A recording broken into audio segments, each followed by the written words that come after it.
Um, just a note that we have 3 Catalyst talks before another break.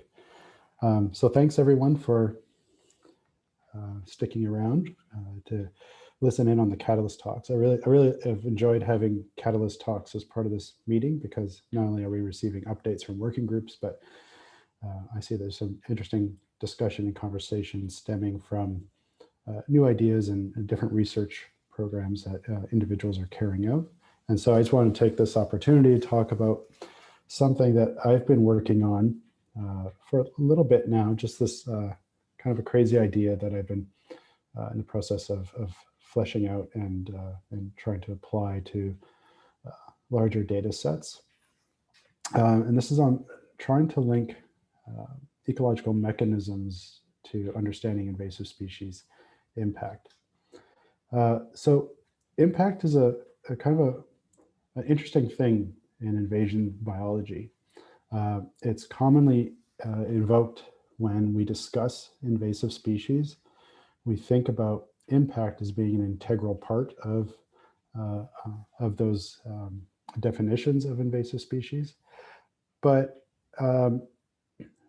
and it's usually articulated in some form of causing negative economic costs, declines in native diversity, reduction of ecosystem functions.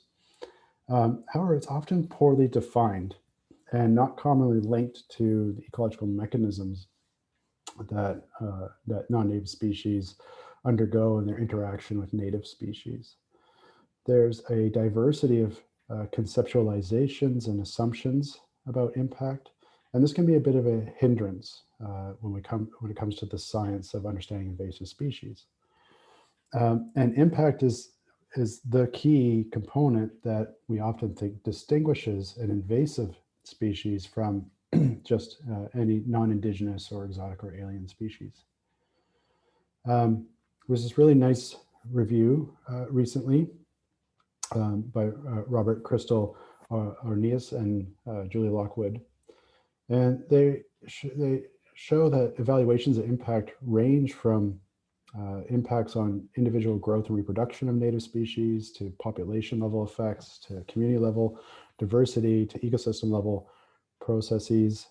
And even if we're to select or specify a target biological scale, so population or community, and the measure of impact, say reduction in diversity or reduction in population size, there's still some conceptual confusion about impact, whether impact is something special about a species, that is a particular non-indigenous species having a disproportionate impact relative to its abundance. Is it just because a species has become very abundant and that its impact is just greater because of that abundance? It's not exactly clear what we're talking about when we talk about a major impact, and whether those two scenarios I just outlined, whether impact is greater than a species abundance versus proportional abundance, might alter how we think about a species and whether or not we wish to control it at different stages. So what we really want to know when we think about a species invading an ecosystem is whether these non-native or invasive species occupy unique niches, so they're having minimal impact, whether they're competing with specific species, reducing abundance of competitors, whether they're just persisting neutrally with broad impacts proportional to their abundance, or whether they have very broad ecosystem-wide impacts because they're modifying the ecosystem in some way. All of these could be different forms of invasion over different spatial and temporal scales, but these differences are determined by different mechanisms of how species interact. So I'm going to talk about 4 different types of impact and how we might measure them. But first, I need to set up how it is that we can view them. And so I just want to introduce rank abundance curves for a community. This is something that many of us are quite familiar with and have seen before. But I want us to think about a community from this perspective in terms of change. And so these gray bars we can think of as species in a community. They're ordered by their rank. So rank 1 is the most abundant species to rank 20. So high ranked species are inherently low abundance or rare. And we need to think about what happens when an invasive species comes in. So in this example here, I'm showing this, this turquoise green bar as a non-native species that's coming into this community, and it's coming in with an abundance of 50, so it becomes a really low rank species, so it's a very abundant species. And and we can ask, what happens to the rest of the species in this community? Well, there's really 4 possibilities. And so how we examine those possibilities is we ask what happens after that species comes into a community. What we can suspect would happen is a couple of things. One is that we'll see reductions in abundance. So that's the light gray. So all these species abundances have been decreased by some amount, that light gray amount. And we might see some species extinctions that I'll show in orange.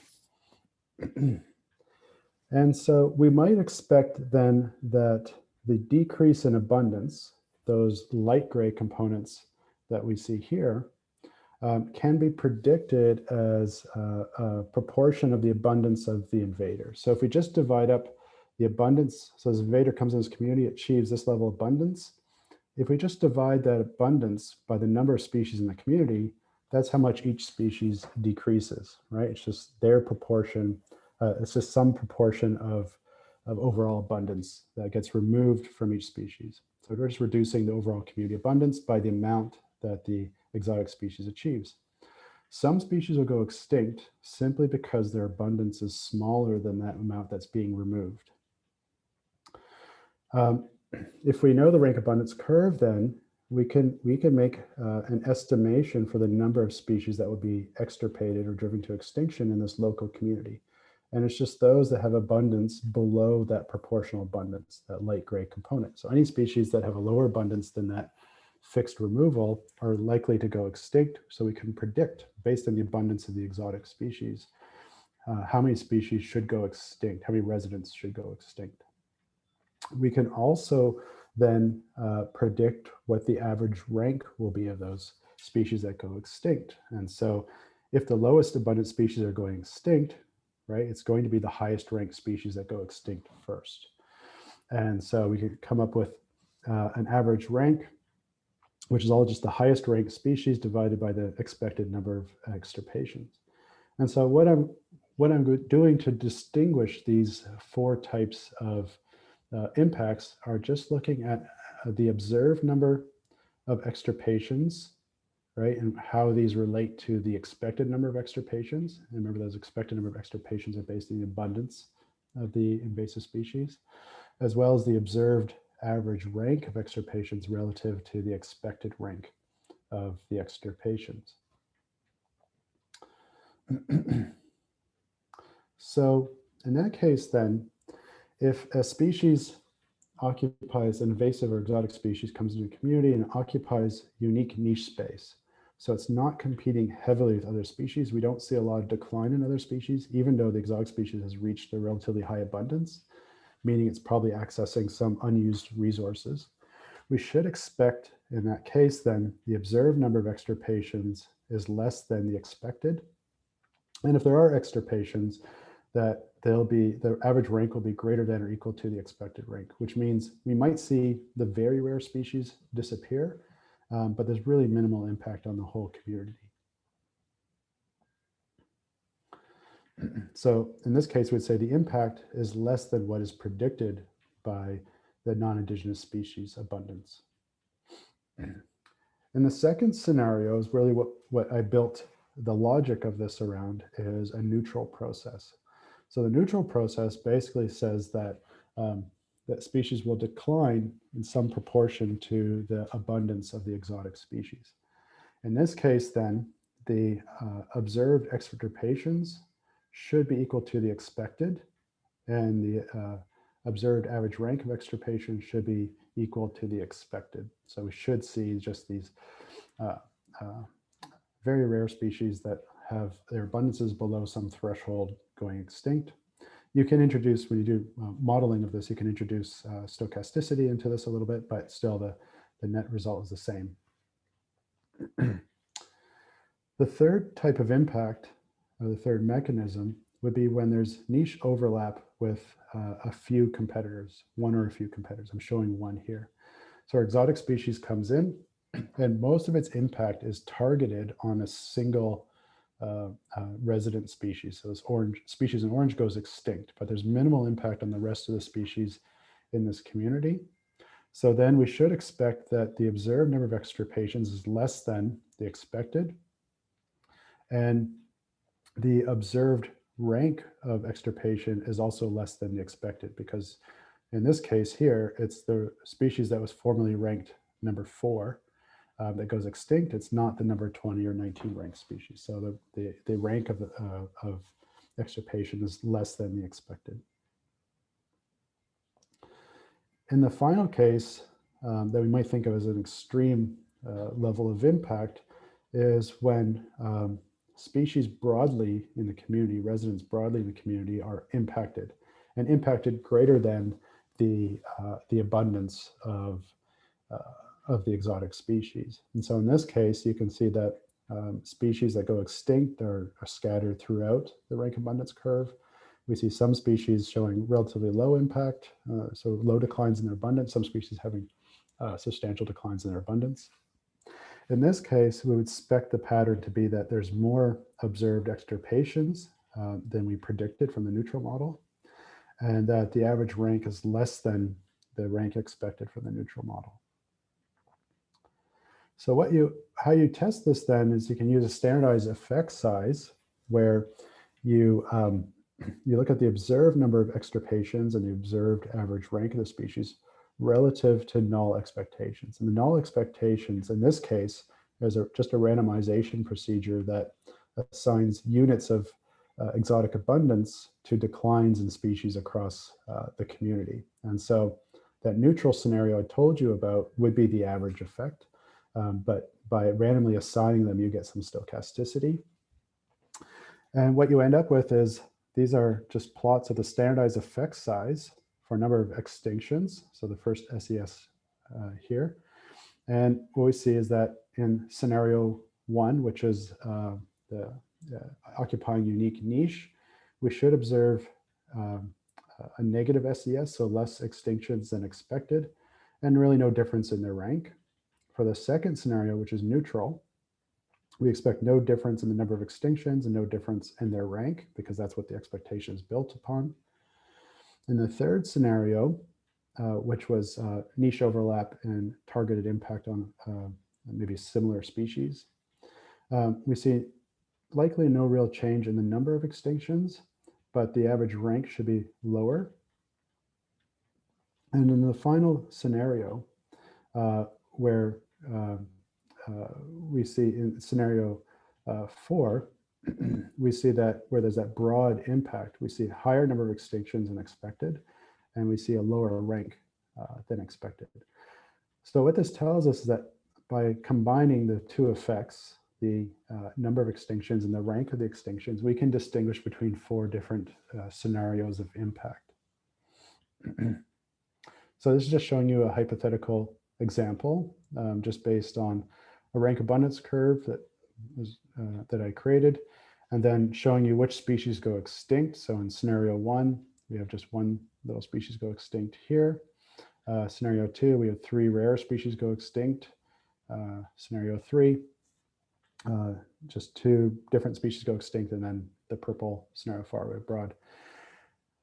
And we're testing that. And so what we can see then is that if you look at just scenario 1, for example, we have fewer extinctions. So we have a negative Z value, and it's statistically significant. And the rank is not different than we expect by chance. So we've just seen this, right? So we've seen this statistically significant lower number of extinctions, no different in rank. And then if we just go down to the purple scenario, we have a positive Z value. So we have more extinctions than we expect by random chance.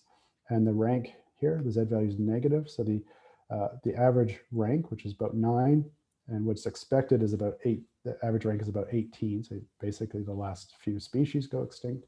Both those are significantly different. So you can see here we have the high extinctions and we have the low ranks. So this picks up those different types of impact. So, oh, that butt should be animated. A number of assumptions. So obviously this assumes that there's a single invader. It assumes equilibrium prior to invasion. It assumes that there's sufficient time for interactions to play out between observations. It assumes a constant environment with no other drivers, and assumes only negative interactions, and it assumes you have temporal data. So those are all very limiting types of assumptions. But the reality is it can actually be applied to more complex real-world data. So it can be used with multiple non-indigenous species, right? So if they all show the same trajectory, they both invade and increase in abundance, they can be grouped together into just the effect of an invasion on a resident community.